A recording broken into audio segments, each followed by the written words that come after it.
क्या आपने कभी दो लोगों के बीच झगड़ा देखा है? कोई बड़ी लड़ाई नहीं, बल्कि एक छोटी सी गलतफहमी जो धीरे धीरे खामोशी और आहत भावनाओं में बदल गई। आपने ऐसा जरूर देखा होगा, दोस्तों के बीच, परिवार के सदस्यों के बीच, शायद कक्षा में भी, है ना? अब सोचिए, क्या हो अगर कोई उस गलतफहमी को गुस्से से नहीं, बल से नहीं, बल्कि चतुराई से सुलझा सके? हमारी कहानी में यही होता है। Hello students, welcome to CBSE Class 8 English Literature. Today we are going to read the first chapter, The Wit That Won the Hearts.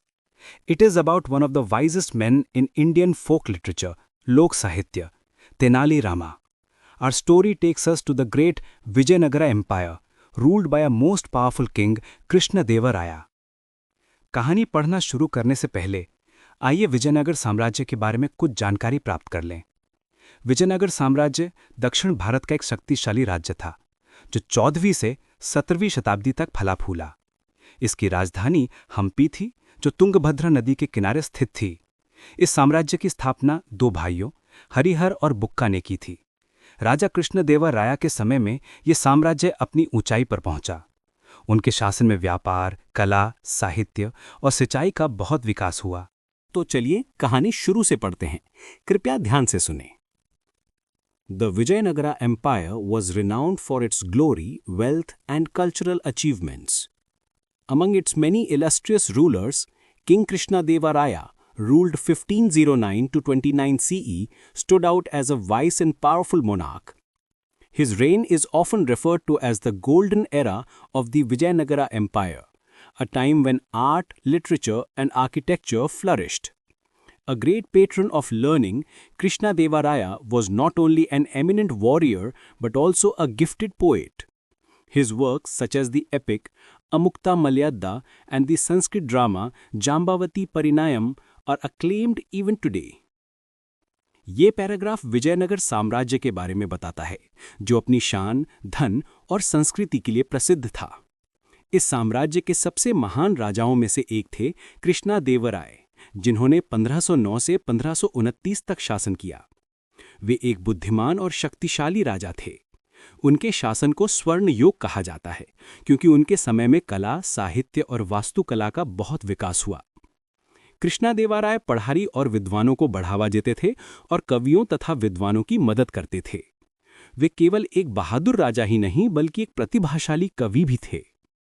उनकी लिखी दो प्रसिद्ध रचनाएं अमुक्ता मलयद्दा और जाम्बावती परिनायम आज भी लोगों को पसंद आती हैं। तो अब तक आपने क्या समझा?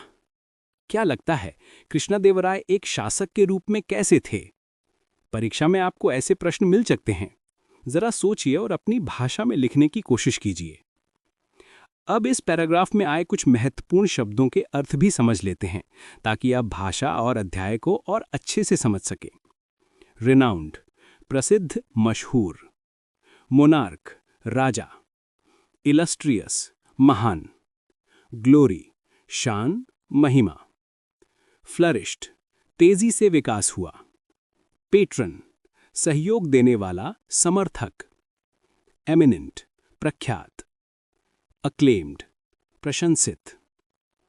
नेक्स्ट पैराग्राफ पढ़ने से पहले एक और बात, दिए गए शब्दों के अन्य समानार्थी शब्द यानी सिनोनिम्स ढूंढने की कोशिश कीजिए। इससे आपकी इंग्लिश वोकैबुलरी और बेहतर होगी। तो चलिए आगे पढ़ते हैं। Krishnadeva Raya's court was home to 8 celebrated poets collectively known as the अष्टदिग्गजस। क्या आप अष्टदिग्गजों का अर्थ जानते हैं? ये दो संस्कृत शब्दों अष्ट अर्थात 8 और दिग्गज अर्थात बुद्धिजीवी या पंडित से मिलकर बना है। अंग्रेजी में 8 इंटेलेक्चुअल्स। आगे पढ़ते हैं। These poets, including Allasani Peddanna and Tenali Ramakrishna, enriched the literary tradition with their masterpieces. Tenali Ramakrishna in particular was known for his quick wit and humor, earning him a special place in the king's court as both a poet and a witty advisor. His clever solutions to seemingly insurmountable problems made him a beloved figure in the empire's history. इस paragraph में बताया गया है कि कृष्णदेवराय के दरबार में 8 बहुत ही प्रसिद्ध कवि थे। इन सबको मिलाकर अष्टदिग्गज कहा जाता था, यानी ऐसे 8 महान कवि जिन्होंने साहित्य को नई ऊंचाइयों तक पहुंचाया। इन कवियों में अल्लासानी पेड्डन्ना और तेनाली रामकृष्ण के नाम खास तौर पर लिए गए हैं। उन्होंने अपनी कविताओं और रचनाओं से तेलुगु साहित्य को बहुत समृद्ध बनाया। तेनाली रामकृष्ण अपनी तेज बुद्धि और मजेदार हास्य के लिए जाने जाते थे। राजा के दरबार में वे न सिर्फ कवि थे, बल्कि राजा के सलाहकार भी थे, और जब भी कोई कठिन समस्या आती थी तो वे अपनी चतुराई से उसका हल निकाल लेते थे। इसी वजह से वे लोगों के दिलों में एक प्यारे और समझदार व्यक्ति के रूप में याद किए जाते हैं। तो बच्चों, इस पैराग्राफ से हमें पता चलता है कि राजा कृष्णदेवराय का दरबार सिर्फ बहादुरी से नहीं, बल्कि बुद्धि, कला और हास्य से भी भरा हुआ था। यहां एक सवाल है, पुराने जमाने में राजा अपने दरबार में कवि, बुद्धिजीवी, संगीतकार और विदूषक क्यों रखते थे? क्या आप किसी और राजा या सम्राट को जानते हैं जिसके दरबार में महान बुद्धिजीवी, कवि और संगीतकार रहे हों? पता लगाइए। मैं आपको बस एक सुराग दे रहा हूं। उनके दरबार में एक ऐसे संगीतकार था जिन्हें संगीत सम्राट के नाम से जाना जाता है। आगे बढ़ने से पहले कुछ महत्वपूर्ण शब्दों के अर्थ भी समझ लेते हैं, ताकि आप भाषा और अध्याय को और अच्छे से समझ सकें। कोर्ट, राजा का दरबार या सभा। सेलिब्रेटेड, प्रसिद्ध, बहुत मशहूर। एनरिच्ड, और भी अच्छा बनाना, समृद्ध करना। मास्टरपीसेस, बेहतरीन रचनाएं या कृतियां। क्विक विट, तेज दिमाग या समझदारी से जवाब देने की क्षमता। एडवाइजर, सलाह देने वाला व्यक्ति। लिटरेरी ट्रेडिशन, साहित्यिक परंपरा। इनसरमाउंटेबल प्रॉब्लम्स, बहुत कठिन समस्याएं जिन्हें हल करना लगभग नामुमकिन लगे। अब यह आपका काम है कि आप ऐसे और शब्द खोजें और उनके समानार्थी शब्द यानी सिनोनिम्स भी खोजें। अब हम कहानी का अगला हिस्सा सुनने जा रहे हैं, जिसमें राजा और रानी के बीच एक छोटी सी बात पर हुआ झगड़ा एक बड़ी चिंता का कारण बन जाता है। चलिए ध्यान से सुनते हैं। Even the wisest rulers face moments of disharmony, and at one such time, the king had a quarrel with his queen, Thirumalambal, over a seemingly trivial matter. For weeks, he did not utter a single word to her, and in his frustration, stopped visiting her altogether. His absence cast a shadow over the palace, and the once cheerful corridors seemed quiet and forlorn.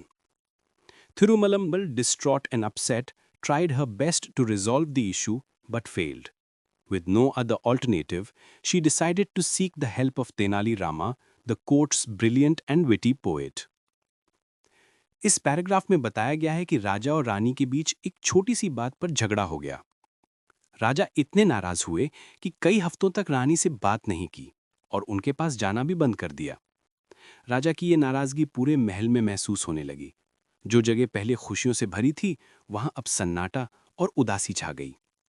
रानी बहुत परेशान थी और कई बार सुलह करने की कोशिश की, लेकिन सफल नहीं हुई। आखिरकार उन्होंने दरबार के बुद्धिमान और मजेदार कवि तेनाली रामकृष्ण से मदद मांगने का फैसला किया। तो बच्चों, हम यहां से क्या समझते हैं? हमें यह सीखने को मिलता है कि झगड़ा चाहे कितना भी छोटा क्यों ना हो, बात बंद करने से हालात और बिगड़ सकते हैं। रानी की तरह जब हमें कोई समस्या हल ना हो पाए, तो समझदारी से किसी बुद्धिमान व्यक्ति की मदद लेना चाहिए। अब आइए इस पैराग्राफ में कुछ शब्दों और उनके अर्थों पर नजर डालते हैं। डिसहार्मनी, मनमुटाव या असहमति। ट्रिवियल, बहुत छोटी या मामूली बात। फ्रस्ट्रेशन, झुंझलाहट या गुस्सा। फॉरलॉर्न, उदास या सूना। डिस्ट्रॉट, बहुत दुखी और परेशान। रिजॉल्व, हल करना या सुलझाना। ऐसे ही अन्य वर्ड्स, उनके मीनिंग्स और सिनोनिम्स जानें, ताकि आपकी वोकैबुलरी यानी शब्दावली में सुधार हो। जाने से पहले मेरे पास आपके लिए काम है। अपने दोस्तों और परिवार में से पता करें कि किन लोगों को ऐसी स्थिति का सामना करना पड़ा और समस्या का समाधान कैसे हुआ।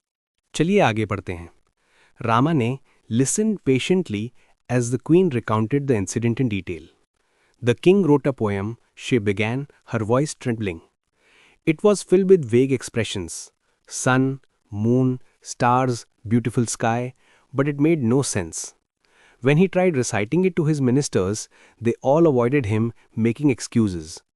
It was late evening when he came to me, seeking an audience. He began reciting it to me, but I was so exhausted after a tiring day that I yawned, not once, but several times. The king thought I was disrespecting his poem and stormed off. Since then, he has not spoken to me. If I had known this would happen, I would have chosen another day. Help me, please, Rama. Only you can help the king understand. Rama nodded thoughtfully. If you like, I will try my best to resolve this matter, Your Highness, but this needs a well-planned approach, and I may need time to find the right strategy. The queen, who had placed her last hope in Rama, agreed and thanked him profusely. रानी ने तेनालीराम को बताया कि राजा ने कविता लिखी थी जिसमें सूरज, चांद और आसमान जैसे शब्द थे, लेकिन उसका मतलब समझ नहीं आ रहा था। जब राजा ने वो कविता मंत्रियों को सुनाई तो सबने सुनने से बचने के बहाने बनाए। फिर उन्होंने रानी को कविता सुनाई, लेकिन रानी बहुत थकी थीं और उबासी लेने लगीं। राजा को लगा कि रानी उनकी कविता का मजाक उड़ा रही हैं, इसलिए वे गुस्से में चले गए और तब से बात नहीं की। रानी ने तेनालीराम से मदद मांगी। राम ने वादा किया कि वे इस झगड़े को सुलझाने की पूरी कोशिश करेंगे, लेकिन इसके लिए थोड़ा समय और योजना की जरूरत होगी। रानी ने उन पर भरोसा किया और उनका धन्यवाद किया। तो अगर आपसे पूछा जाए रानी ने तेनालीराम से मदद क्यों मांगी, तो इसका सही उत्तर होगा, रानी जानती थी कि केवल वही व्यक्ति है जो इसका हल निकाल सकता है। अब हम सुनने जा रहे हैं कहानी का अगला हिस्सा, जहां राजा का दरबार एक बार फिर गतिविधियों से भर गया है, लेकिन माहौल में थोड़ी बेचैनी थी। The next morning, the royal court was bustling with activity. Ministers, scholars, and courtiers filled the courtroom, its intricately carved pillars towering towards the high ceiling. Rays of sunlight streamed through the open windows, illuminating the floor adorned with exquisite rugs. Despite the lively chatter, attention hung in the air. The king sat on his ornate throne, his expression stern, his sharp eyes scanning the room. It was evident that the unresolved quarrel still gnawed at him. तो इस हिस्से से हमें पता चलता है कि भले ही दरबार में चहल पहल थी, लेकिन राजा के मन में अब भी रानी से हुए झगड़े की बात चल रही थी। कभी कभी बाहर सब सामान्य लगता है, लेकिन अंदर की चिंता दिख ही जाती है। वोकैबुलरी और अंडरस्टैंडिंग के लिए पैराग्राफ के कुछ इंपॉर्टेंट वर्ड्स को देखते हैं। बस्टलिंग विद एक्टिविटी, बहुत व्यस्त या हलचल से भरा हुआ। इंट्रिकेटली कार्व्ड, बारीकी से नक्काशी किया हुआ। एक्सक्विजिट, बहुत सुंदर या आकर्षक। लाइवली चैटर, जीवंत या मजेदार बातें। ऑनेट थ्रोन, सुंदर सजाया हुआ सिंहासन। इल्यूमिनेटिंग, उजाला करने वाला। अडून्ड, सजाया हुआ। एक्सक्विजिट, अत्यंत सुंदर। नॉड एट हिम, भीतर से परेशान करना या खलना। अब देखते हैं कि उस दिन राजा के दरबार में क्या चल रहा था। The court discussion was centered upon improving paddy cultivation in the empire. One by one, the ministers rose to present their ideas. Some suggested expanding irrigation networks, while others advocated for better manure. Amid these suggestions, Tenali Ram stood quietly at the edge of the court, observing everyone with an amused smile. Finally, the king called upon Rama. The chatter in the court died down as all eyes turned to him. Rama approached the throne carrying a plate full of paddy seeds. Bowing low, he began, "Your Majesty, I bring you a revolutionary type of paddy seeds. If these are sown, the yield will be 3 times greater than the current results." उस दिन दरबार में धान की खेती बढ़ाने के बारे में बात हो रहा था। मंत्री और अन्य दरबारी अपने अपने सुझाव दे रहे थे। इन सब के बीच तेनालीराम चुपचाप सबको मुस्कुराते हुए देख रहे थे। आखिर में राजा ने उन्हें बुलाया।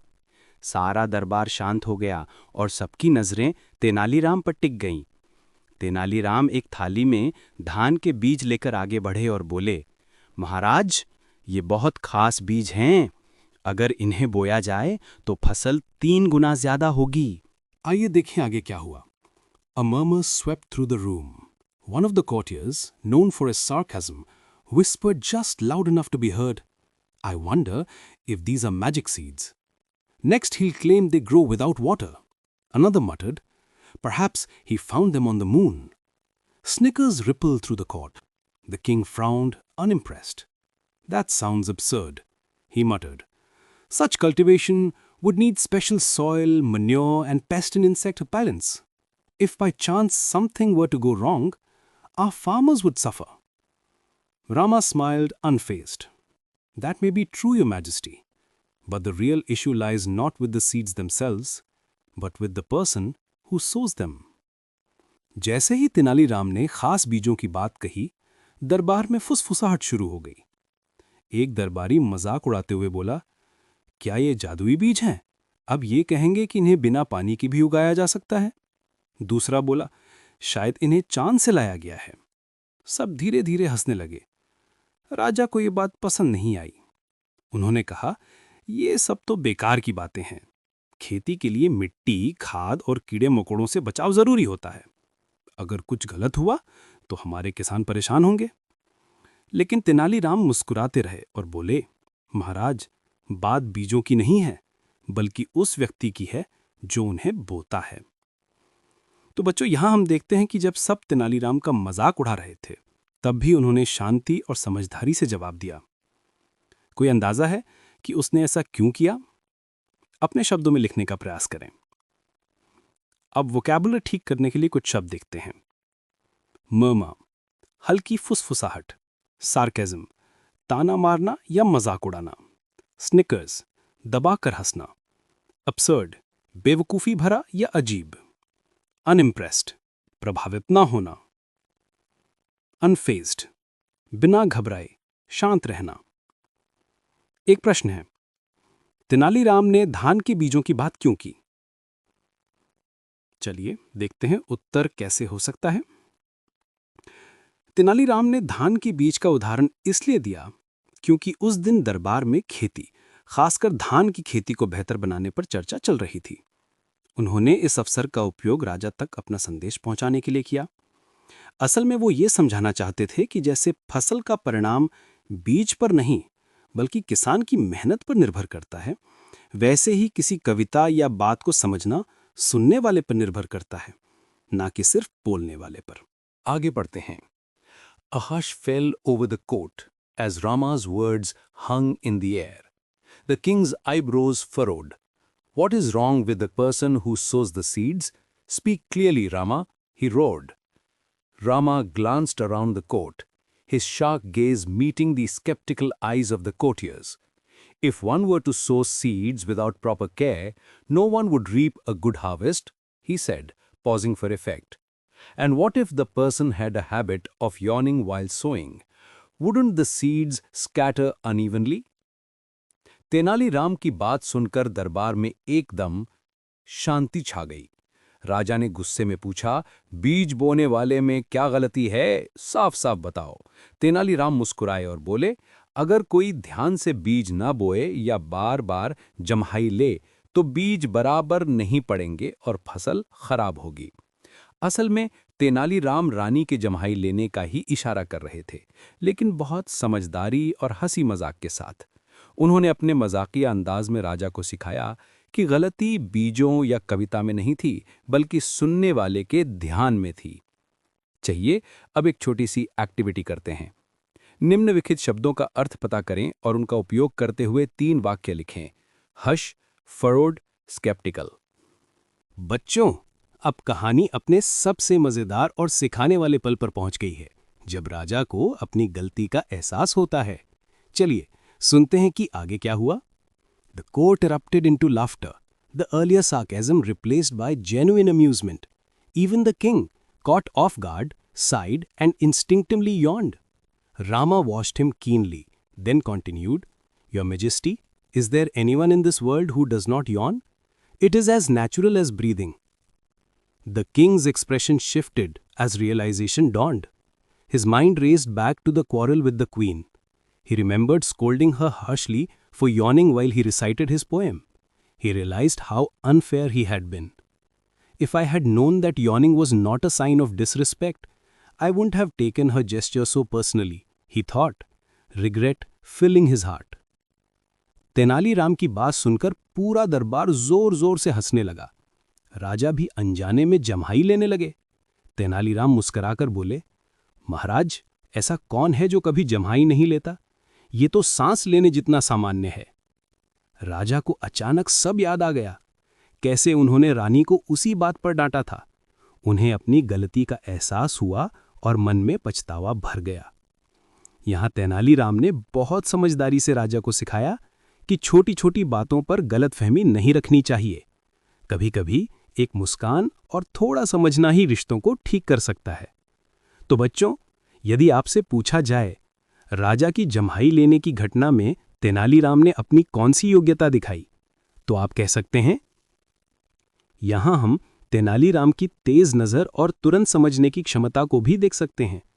राजा को जम्हाई लेते देखकर उसने बिना देर किए समझदारी से उन्हें याद दिलाया कि जम्हाई लेना कोई बुरी बात नहीं है। अब हमारी कहानी अपने खूबसूरत अंत पर पहुंच रही है। चलिए सुनते हैं आगे क्या हुआ। That evening, the king approached the queen with a softened expression. Thirumambal, he began, his voice gentle. I have been foolish. I see now that I overreacted. I let my pride blind me. I'm so sorry. The queen, who had longed for this moment, smiled and replied, If you like, we can leave this quarrel behind us. I would very much like to listen to your poem. Rama, who had orchestrated this settlement, felt victorious. The king and the queen later presented him with valuable gifts for his service. The royal couple's bond was restored and the palace brimmed once again with joy and laughter. उस शाम राजा रानी के पास आए। चेहरे पर नरमी और पछतावा था। उन्होंने कहा, मैंने गलती की, मैं अपने अहंकार में रानी से नाराज हो गया। रानी मुस्कुराई और बोली, कोई बात नहीं, अब सब भूल जाते हैं, मैं आपकी कविता सुनना चाहूंगी। तेनालीराम, जिन्होंने ये सब सुलह कराई थी, बहुत खुश हुए। राजा और रानी ने उन्हें कीमती तोहफे दिए और फिर से महल में हंसी खुशी लौट आई। तो बच्चों, आपने देखा किस तरह तेनालीराम ने अपनी बुद्धि और मजाकिया अंदाज से राजा और रानी के बीच की दूरी मिटा दी। उन्होंने हमें सिखाया कि समझदारी और विनम्रता से कोई भी रिश्ता फिर से जोड़ा जा सकता है। वोकैबुलरी ठीक करने के लिए कुछ शब्द देखते हैं। ऑर्केस्ट्रेटेड, योजनाबद्ध तरीके से करवाया। सेटलमेंट, समझौता या सुलह। ब्रिम्ड, भर जाना। अब इस पैराग्राफ से कुछ कॉम्पिटेंसी बेस्ड यानी योग्यता आधारित प्रश्न देखते हैं। हम पहले प्रश्न का उत्तर देंगे, बाकी आपको करना होगा। प्रश्न 1, राजा को क्यों लगा कि उसने मूर्खता की थी? उसके इस बदलते व्यवहार से उसकी कौन सी अच्छाइयां झलकती हैं? उत्तर, राजा को समझ आया कि उसने मूर्खता की थी क्योंकि जम्हाई लेना कोई अपमान नहीं बल्कि एक प्राकृतिक क्रिया है। इससे पता चलता है कि राजा ईमानदार, विनम्र और अपनी गलती मानने वाला व्यक्ति था। 2, अगर आप रानी की जगह होते तो राजा के माफी मांगने पर आप क्या जवाब देते? 3, राजा के इस व्यवहार से हमें अपनी गलती मानने के महत्व के बारे में क्या सीखने को मिलता है? 4, तेनालीराम ने राजा और रानी के बीच की दूरी को हटाने का काम कैसे किया? तो आज के लिए बस इतना ही। हम प्रश्नों और उत्तरों के लिए अलग अलग वीडियो अपलोड करेंगे। दिए गए एक्टिविटीज और क्वेश्चंस जरूर हल करें। इससे आपकी अंग्रेजी में काफ़ी सुधार आएगी। तब तक के लिए बने रहें। धन्यवाद।